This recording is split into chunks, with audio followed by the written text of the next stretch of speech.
100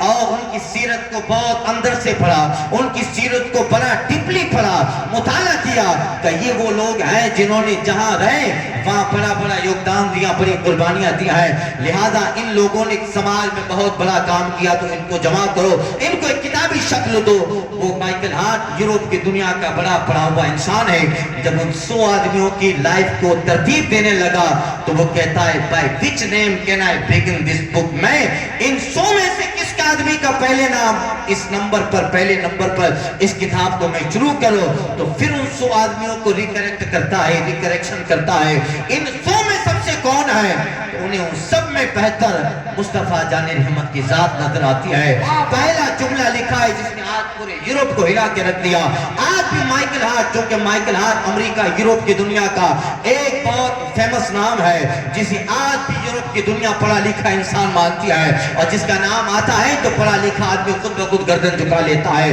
جو ڈاکٹر بھی ہے, بڑی بڑی پدویاں جس نے لی, بڑے بڑے عہدے حاصل کیے, اور جس نے بہت ساری کتابیں لکھی, اس تاریخ ساتھ جملہ مصطفیٰ جان رحمت کے بارے میں لکھا اور کہتا ہے میں نے بڑے بڑے دنیا میں کام کرنے والوں کو دیکھا, مگر جب میں مصطفیٰ کی زندگی کو دیکھتا ہوں, آقا کرام کی کریم کی حیات طیبہ کو میں نے دیکھا, تو میں نے دیکھا کہ وہ پیغمبر تعلیم دین کی تو دیتے ہیں, مگر دین اور دنیا دونوں محاذ پر جس کی تعلیم لوگوں کو ہدایت دیتی ہو, لوگوں کو سمجھ دیتی ہو, رہبری دیتی ہو, اور جن کا قانون صرف ان کی پیریڈ تک محدود نہ ہو, بلکہ ایسا قانون ہے جو یونیورسل لا ہے, آفاقی قانون ہے, جو ہر زمانے میں لوگوں کو کام آتا رہے گا. وہ قانون مصطفیٰ جان رحمت کا ہے, وہ قانون پیغمبر اعظم کا ہے. ایک تاریخ ساتھ جملہ کہتا ہے I could not find any another personality like Muhammad in all human history. He was only supremely successful person on both religion and secularism. وہ کہتا ہے میں نے پورے مانو اتحاد انسانی تاریخ میں مصطفیٰ جان رحمت سا انسان نہیں دیکھا ہے. تنہا وہ انسان ہے جس کو دنیا کے جس محاذ پہ تولا جائے سب سے اعلیٰ وہ پیغمبر اعظم نظر آتے ہیں, سب سے اونچا وہ پیغمبر اعظم نظر آتے ہیں. وہی بولی جو اعلیٰ حضرت بولتا ہے, سارے اونچوں سے اونچا سمجھیے جسے, سارے اونچوں سے اونچا سمجھیے جسے, ہے وہ اونچوں سے اونچا ہمارا نبی, اور سب سے اعلیٰ والا ہمارا نبی, سب سے بالا و بالا ہمارا نبی, جن کے طلبوں کا دھول ہے آبی حیا, ہے وہ جان مسیحا ہمارا نبی. نعرہ تکبیر, نعرہ رسالت, فیضان سرکار مدینہ, مسلک اعلی حضرت جامعہ حضرت عمر, نعرہ تکبیر, نعرہ رسالت. اس لیے حضرات آپ کی آبادی میں ادارہ ہو, ایسا نہیں کہ بچے کو پڑھنے کے لیے بھیج دے, نہیں, ادارہ چلانا کتنا مشکل ہے ہم کو معلوم, ہم خود ادارہ چلاتے ہیں. مولانا حنیف صاحب قبلہ ہمارے یہاں آتے ہیں, ہم کو معلوم ہے رمضان کا مہینہ, ارے ہم لوگ تو روزہ رکھ کے سوئے رہتے ہیں, کچھ کام ہوتا ہے زیادہ نہیں, کام ہے بھی تو تھوڑا بہت کر لیا, اور موسٹلی یعنی موسٹ آف پیپل رمضان میں جو مسلمان ہے آرام کرنا چاہتے ہیں کہ صبح سے شام تک روزہ ہوگا, فجر پڑھ کے سو گئے, ظہر کے آخری وقت میں اٹھے یا ظہر میں اٹھے. خیر زیادہ تر ٹائم ہمارا نیند میں چلا جاتا ہے. رمضان میں ادارے کا بنانا, ادارہ بنا مشکل ہوتا ہے, مگر ادارے کو چلانا کتنا کٹھن ہوتا ہے. ہم خود ادارہ چلاتے ہیں اور ان علماء کرام کو دیکھتے ہیں رمضان میں کہاں کہاں, یہ تو سب ان کی مہربانیاں اپنے لیے کر رہے ہیں کیا, آپ سب کے اولاد کے لیے, ہماری آنے والی نسلوں کے لیے, تاکہ یہاں پر دین کا پیغام پھیلے گا, یا مسلک کا پیغام پھیلے گا, اور یہاں مصطفیٰ جان رحمت کے مہمانوں کی آمد ہوگی تو پھر یہاں سے جو نور نکلے گا وہ بادل بن کر زمانے میں پھیلتا رہے گا. اس لیے آپ قربانیاں دیجئے, بچوں کو پڑھا کر بھی قربانیاں دیئے, آپ کسی بھی طریقے سے دام درہم قدم سخن قربانیاں دیجئے. مولانا حنیف صاحب ان کی پوری ٹیم ہے, کام کر رہی ہے. علاقے والوں کو چاہیے کہ آ جائیں, حضور آپ فکر مت کریں, آپ محنت کرتے رہیں, جب کشتی ڈوبنے لگے گی سارا گاؤں آپ کا ہاتھ بن کر آپ کے ساتھ چلتا رہے گا. انشاءاللہ سب کی محنتیں تعاون ساتھ میں رہے گا تو ادارہ فروغ بھی پائے گا. ادارے کا فروغ پانا کیا مطلب, قرآن کا فروغ پانا, حدیث کا فروغ پانا, علماء کا سماج میں زیادہ بننا, یعنی ادارہ فروغ پائے گا. لوگوں کے ذہن میں عقیدے مضبوط ہوگے, لوگوں کی فکر مضبوط ہوگی, لوگوں کے مسلک مضبوط ہوگے, ادارہ فروغ پائے گا تو مصطفیٰ جان رحمت کی سنتیں آبادی میں چھائیں گی اور دور فاروق اعظم کی یاد دلائیں. بات نعرہ تکبیر, دونوں ہاتھوں کو اٹھائے, نعرہ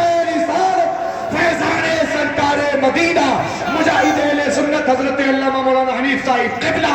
حضرت علامہ مولانا طاہر حسین صاحب قبلہ، حضور خلیفہ حضور تاج الشریعہ حضرت مفتی سلیمان صاحب قبلہ، نعرہ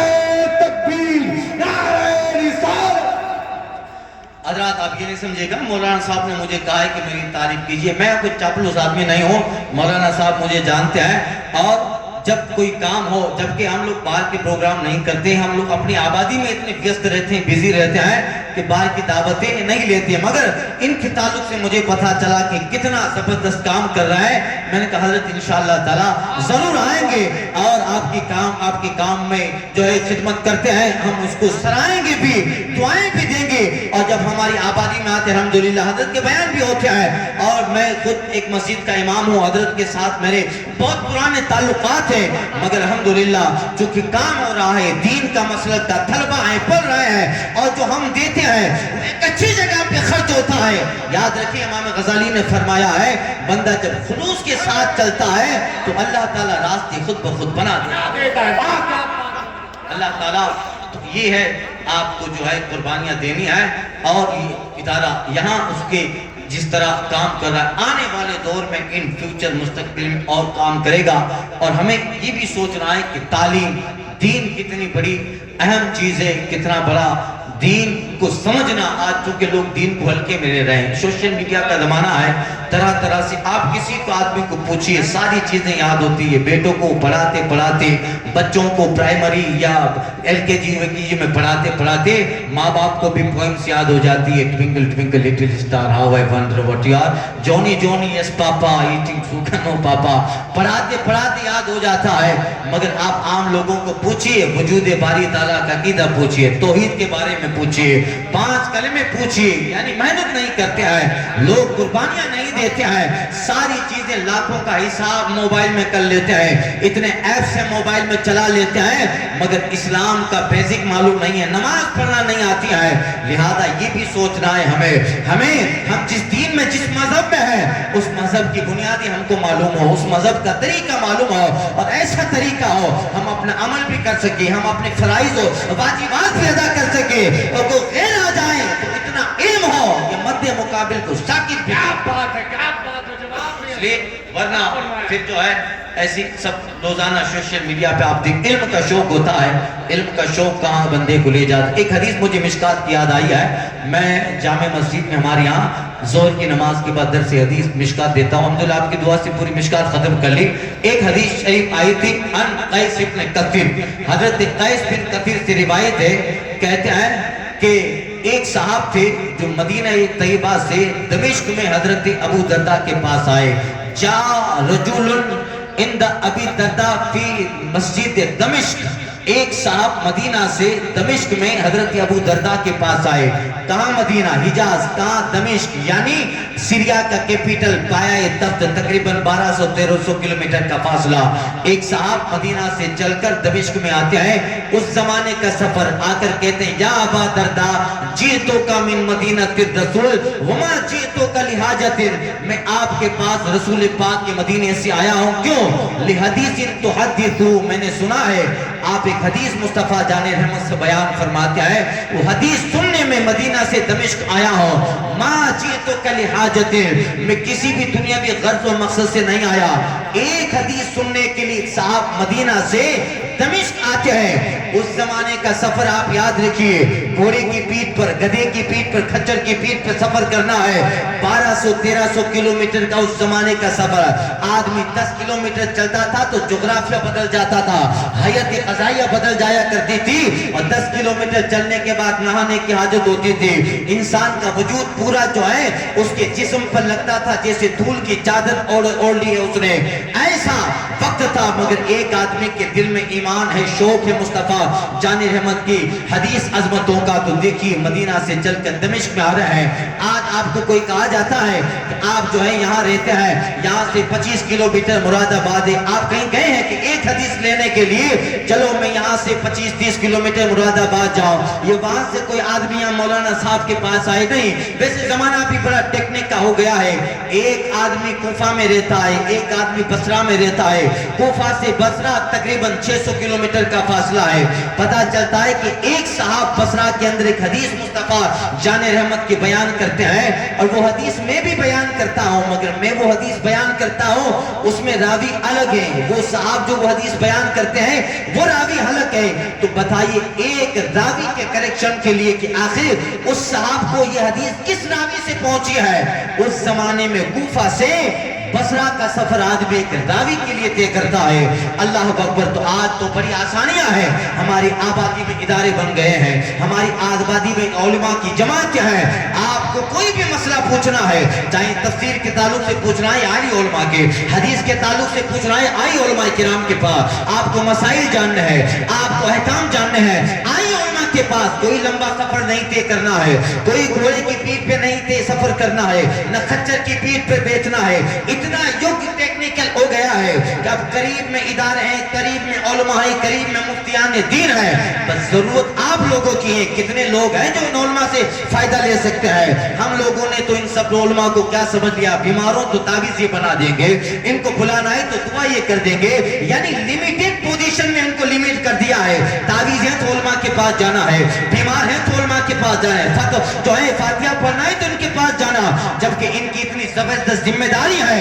ان کا ایک پیغام پوری آبادی کو سنبھال سکتا ہے, ان کا ایک درد پوری آبادی کے عقیدے کی حفاظت کر سکتا ہے. لہذا یہ علماء ہے, یہ علماء کے ادارے ہیں, یہ پڑھنے والے طلبہ ہیں, ان کی عزت کیجئے گا. یہ جہاں رہیں گے نسلوں تک اس آبادی میں عقیدہ محفوظ رہے. کیا بات ہے, کیا بات ہے. نعرہ تکبیر, نعرہ رسالت, فیضان سرکار مدینہ, مسلک اعلیٰ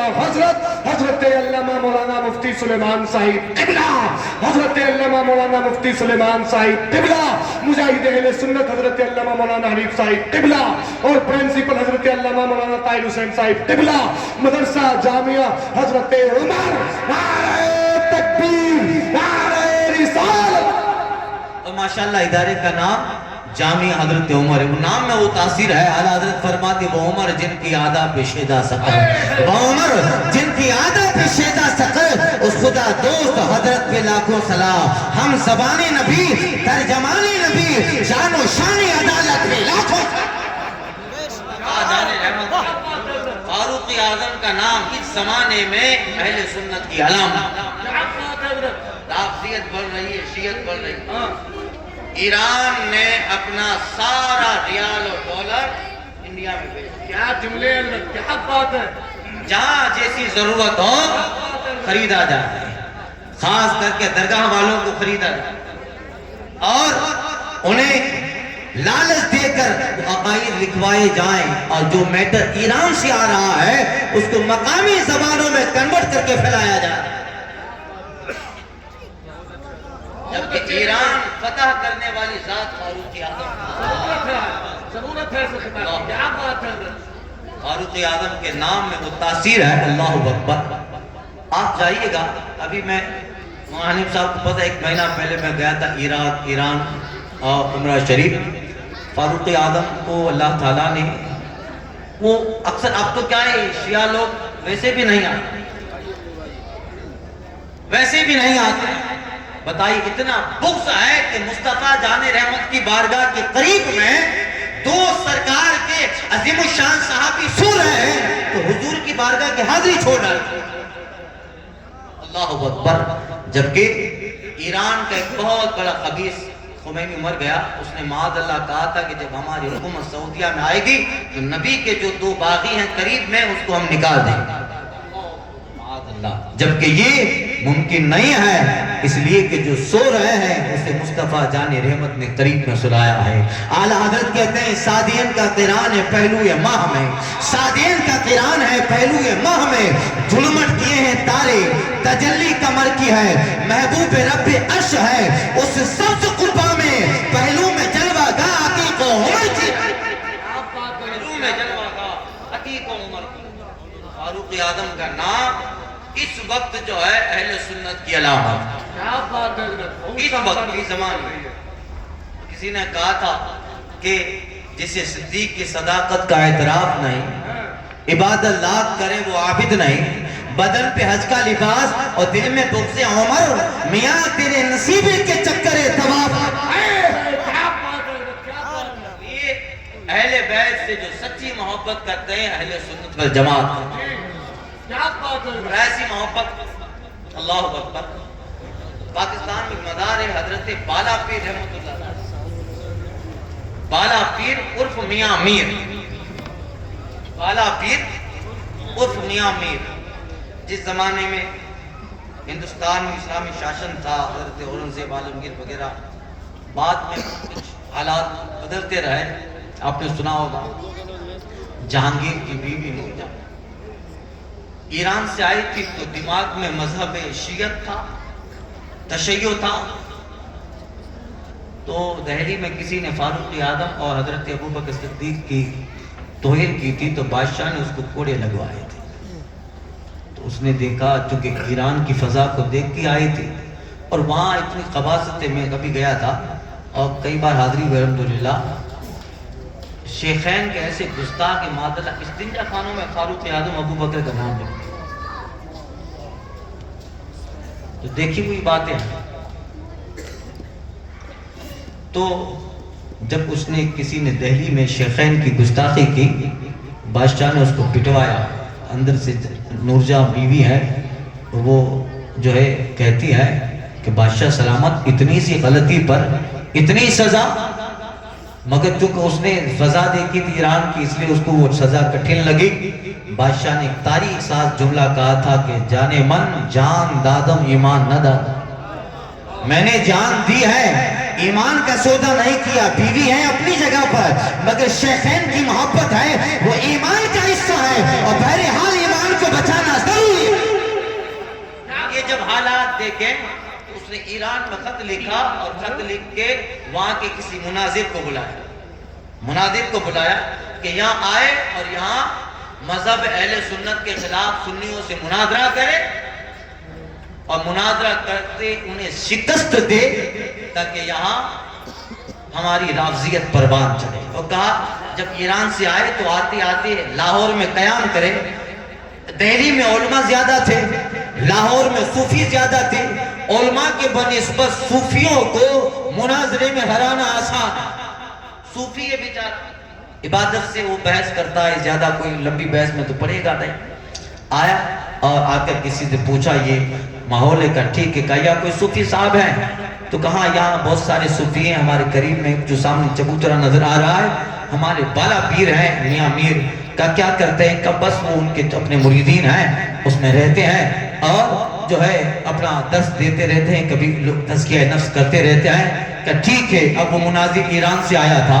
اور خط میں اسے بتایا گیا تھا کہ آتے آتے یہاں قیام کرو اور پھر یہاں کسی صوفی کو شکست دے دو، پھر دہلی میں آؤ، تو تمہارے آنے سے پہلے لوگوں کے دماغ میں ایک خیال بیٹھ جائے گا کہ کتنا بڑا مناظر ایران سے آیا ہے کہ آ نہیں رہا ہے ابھی دہلی میں آنے سے پہلے لاہور میں ایک صوفی کو، ایک بڑے ولی کو مناظرے میں شکست دے کے آیا ہے، اور جب شکست دے کر دہلی میں پہنچو گے تو یہاں کے لوگوں کے حوصلے پہلے ہی سے پست ہو جائیں گے، پہلے ہی وہ ڈیمیج ہو جائیں گے کہ وہ کتنا بڑا ہوگا کہ وہ آتے آتے رستے ہی میں بہت سارے لوگوں کو مناظرے میں شکست دے کے آیا ہے۔ ٹھیک ہے، وہ دھاک جمانے کے لیے ایسا کرنا چاہتا تھا۔ حضرت میاں میر علیہ الرحمہ کی بارگاہ میں بیٹھ گیا۔ اب اللہ والا تو دل کی تختیاں پڑھ لیتا ہے۔ حضرت کا مکان برآمدہ اور درد لگا تھا، آگے وہ مین دروازہ پھاٹک تھا۔ جیسے وہ مناظر ایرانی اپنے حضرت کا پتہ پوچھتے ہوئے قریب آیا، اللہ والے ہیں تو ایک نظر دیکھی تو اس کے سارے جغرافیے کو پہچان لیا،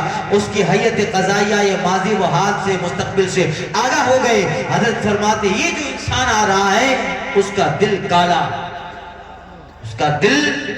کالا ہے۔ خیر حضرت کے پاس آیا، بیٹھ گیا کہ وہاں ایک حضرت آپ کا نام سنا آیا ہوں، کہ ٹھیک ہے تھوڑی گفتگو شنودی ہوئی۔ حضرت فرماتے کیا کام کرتے ہو؟ کہ حضور کام کیا کرتا ہوں، ایران میں رہتا ہوں، مقام اہل بیت بیان۔ حضرت فرماتے ماشاءاللہ ہم بھی اہل سنت والجماعت ہیں، ہم بھی یہی کام کرتے ہیں، اہل سنت کے فضائل ہم بھی بیان کرتے ہیں، اور ظاہر بات ہے اہل سنت کے فضائل ہمیں بیان کرتے ہیں۔ استاد زمن نے کہا تھا بے ادب گستاخ فرقے کو سنا دے اے حسن، بے ادب گستاخ فرقے کو سنا دے اے حسن، یوں کہا کرتے ہیں سنی داستان اہل حب علی بغض معاویہ والا مسئلہ ہمارے یہاں نہیں ہے۔ لہذا بیٹھ گیا، بیان کرنے لگا، پہلے قرآن کی آیت پھر حدیث بولتے پھر پنجتن پاک امام حسن مجتبیٰ امام پاک بھی آیا، آتے کہا کہ آج جہاں امام حسین کربلا میں تشریف فرما ہے، وجود امام حسین، جسم امام حسین، برکات امام علی مقام اور جو ہے تبرکات امام علی مقام کا مقام یہ ہے کہ آج کربلا کے اندر امام حسین جلوہ بار ہیں۔ اللہ تعالیٰ نے قبر حسین کو اتنی عظمت بخشی ہے کہ وہاں جس میں امام حسین ہے اس کی برکتیں ایسی ہیں کہ کربلا سے جہاں امام پاک آرام فرما ہے 40 کلومیٹر آگے، 40 کلومیٹر پیچھے، آگے پیچھے دائیں بائیں 40 کلومیٹر اس چوراہے حد میں جو دفن ہوگا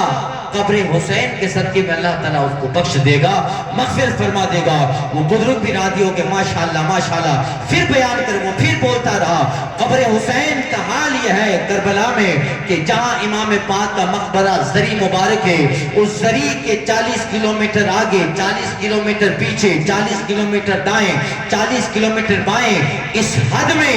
جو آرام کرے گا، دفن ہوگا مرنے کے بعد، اللہ جسم حسین قبر حسین کے بدلے میں اس کو بخش دے گا۔ بار بار حضرت بالا پیر اس سے بلواتے رہے، آخر میں حضرت کہتے بتا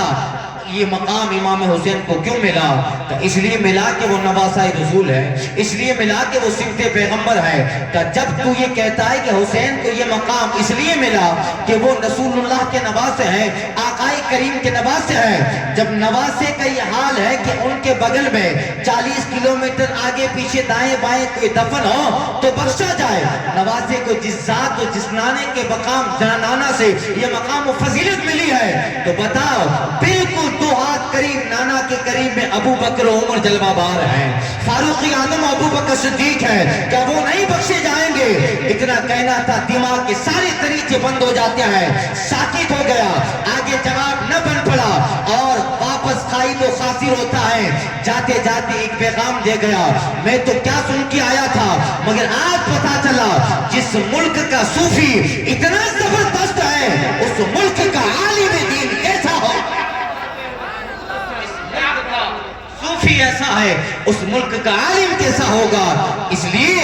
ایک عالم دین اگر کہاں رہتا ہے آبادی کا عقیدہ محفوظ۔ میں بھی کچھ دنوں پہلے ایک جگہ گیا تھا تو دیکھا لوگ ایسی آوارگیوں میں مشغول ہے، پتہ چلا کہ خستہ مسجد ہے اور لوگ تو زیادہ دھیان دیتے نہیں ہیں، ایک بڑے آدمی ہے جو صحیح سے نماز پڑھاتے نہیں پڑھاتے ہیں، اب خستہ حال مسجد ہے، کسی نے دھیان نہیں دیا، آبادی میں دیکھا تو معاذ اللہ ایک بری رسمیں ہیں جو آبادی میں عقیدہ بن گئے، لوگ عبادت سمجھ کے کر رہے ہیں، اللہ اکبر بت پرستی کرنے لگے ہیں، عبادت سمجھ رہے ہیں۔ کیا مطلب؟ جس آبادی میں اچھا عالم نہیں رہتا اس آبادی میں تباہیاں آ جاتی ہے، اگر کسی آبادی میں 10 سال تک اچھا عالم نہیں رہے گا اس آبادی میں لوگ خرافات کو عبادت سمجھ کے کرنے لگیں گے، بدیوں کو عبادت سمجھ کے کرنے لگیں گے، اس لیے آبادی میں ادارے کا ہونا ضروری ہے، آبادی میں مسجد میں اچھے امام عالم کا ہونا ضروری ہے، تاکہ سماج میں جب برائیاں پھیلے گی وہ جمعہ کے بیان میں اس کے خلاف باز کرے گا، سماج میں جب برائیاں پھیلے گی اس مدرسے سے فتویٰ نکلے گا، وہاں کے علماء لوگوں کو سمجھاتے رہیں گے، جہاں ادارہ اچھا رہتا ہے وہ آبادیوں میں عقیدے سلامت رہتے ہیں، لوگوں کی تہذیب سلامت رہتی ہے، خرافات زیادہ نہیں ہوتے، جہاں مسجد میں امام ہر جمعہ کو باز کرتا ہے، باز میں عقیدے کو موضوع بناتا ہے، خرافات کو موضوع بناتا ہے، اور وہ سماج میں ہو رہی نئے دل جو خرافات ہوتے ہیں ان کا رد قرآن و حدیث سے کرتا ہے تو ایک تقریر سے تو بڑا انقلاب نہیں آتا ہے، مگر وہ 10 سال تک نماز پڑھاتا رہا، 10 سال تک وہ ادارہ وہاں کام کرتا رہا، نتیجہ کیا نکلے گا؟ مولانا صاحب نے جب یہاں دارالعلوم لگایا تھا سارا آبادی کا حال خستہ تھا، کوئی عالم نہیں تھا، کوئی نماز پڑھنا نہیں جانتا تھا، 1 سال میں کام نہیں ہوتا ہے، مولانا صاحب نے ادارہ قائم کیا، پڑھتے رہے، 1 جماعت فارغ ہوئی، 2 جماعت فارغ ہوئی، تیسری جماعت فارغ ہوئی، 10-15 سال کے بعد اس کا نتیجہ بہتر آتا ہے، پوزیٹیو اس کا ریزلٹ آتا ہے۔ جب علامہ آئے تھے کچھ نہیں تھا، 15 سال کے بعد آس پاس کی 25 کلومیٹر کی آبادیاں ہیں، امام ہے حضرت کے ادارے کا فارغ ہے، امام ہے حضرت کا پڑھایا ہوا ہے، امام ہے دارالعلوم فاروق اعظم کا فارغ ہے، مسجد کا امام ہے، واز اچھا کرتا ہے، حضرت کا پڑھایا ہوا ہے، آبادی میں 25-50 کلومیٹر دور اچھے کام ہو رہے ہیں، اور مدارس اسکول گئے, مساجد کی ائمہ خدمت دین کر رہے ہیں, ایک ادارہ تھا مگر چاروں طرف مسلک کی بہاریں چھانے لگی ہے, لوگوں کے عقیدے محفوظ بن گئے ہیں. 15 سال کے بعد ایک ادارہ ہے اس امت کو ایک بہترین مضبوط علماء کی جماعت عطا کر دیا, اچھی جماعت علماء کی ادا کر دیتا ہے. اور اگر 25 سالی میں دین اچھے بن کر سماج میں ابھرتے ہیں تو 100 سال تک وہ آبادی آقا کریم صلی اللہ علیہ وسلم کی سنت کے متبع مسلک کے فیضان میں ڈھلی رہے. سبحان اللہ, یہ سبحان اللہ. علم ضروری ہے. Education is most important for everyone. تعلیم بہت ضروری ہے, دنیا بھی پڑھیے دین بھی پڑھیے, مگر یاد رکھیے دین کو مقدم رکھیے اور دنیا میں آپ بڑی پوسٹ حاصل کیجئے, مگر علماء کہتے ہیں دین کی تعلیم کو لگام بنا دیجئے, ورنہ فزکس پڑھتے پڑھتے گمراہ ہو جاتا ہے, کیمسٹری پڑھتے پڑھتے گمراہ ہو جاتا ہے, مشینری کی اسکولوں میں پڑھتے پڑھتے جیزس سن آف گاڈ کہنے لگتا ہے. اس لیے ہمارے بزرگوں نے فرمایا دنیا پڑھیے مگر قرآن کو اس پہ لگام لگا دیجئے, حدیث کو لگام لگا لیجئے, تاکہ آپ بڑی ٹوٹ پہ پہنچ جائیں, بڑی بڑی کانفرنس میں پہنچے, بڑے بڑے لوگوں سے ملے. آپ ان سے کیچ اپ نہ کرو, اپنا معافی ضمیر ان کے دماغ میں ڈال کے آ جاؤ, اسلام کی سچائی ان کے دماغ میں ڈال کے آ جاؤ, آپ کا کام بھی ہو جائے, آپ کا وجود اس جگہ پر دین اسلام کی فضا کو ہموار کرتا ہے. اس لیے تعلیم بہت ضروری ہے. قرآن سے قریب ہو جائیے, حدیث کے قریب ہو جائیے. حضرات یہ میری تقریر نہیں تھی, I am not a مقرر, میں کوئی مقرر نہیں ہوں, خطیب نہیں ہوں. علامہ صاحب کی دعوت پہ آیا تھا اور جو معافی ضمیر میرا تھا میں نے آپ حضرات کے حوالے کیا. باقی حضرت بہت اچھا خطاب کرتے ہیں, میں نے سنا ایک مرتبہ جامع مسجد میں ہمارے حضرت نے بیان کیا. اچھی آواز ہے, اچھی آواز کے ساتھ ساتھ اللہ تعالیٰ نے سیرت بھی اچھی دی ہے, کردار بھی اچھا دیا ہے, اور دین پہ جذبہ عمل کرنے کا اور دین کو پھیلانے کا جذبہ حضرت کی ٹیم کا میں نے سنا ہے, غائبانہ بھی تعارف سنا ہے. اللہ تعالیٰ اس حوصلے کو بلند رکھے, اللہ تعالیٰ ان سے ہم سے دین کی خدمت لے اور ایسی عظیم الشان خدمت لے, اللہ قبول بھی فرمائے, اور ہمارے بعد یہ خدمتیں ہمارے لیے کامیابی کا, قبر اور حشر کی ظفر مندی کا ذریعہ بن جائیں. خدا دے توفیق مجھے ایک کام کرنا ہے, خدا دے توفیق مجھے ایک کام کرنا ہے جہاں میں مسلک اعلیٰ حضرت کو عام کرنا ہے. صبا وہ چلے کہ باغ پھلے, وہ پھول کھلے کہ دل ہو بھلے, لیوا کے تلے ثنا میں کھلے, رضا کی زبان تمہارے. کیا بات ہے, کیا بات ہے, السلام علیکم ورحمۃ اللہ. کیا سادگی ہے, کیا بات ہے.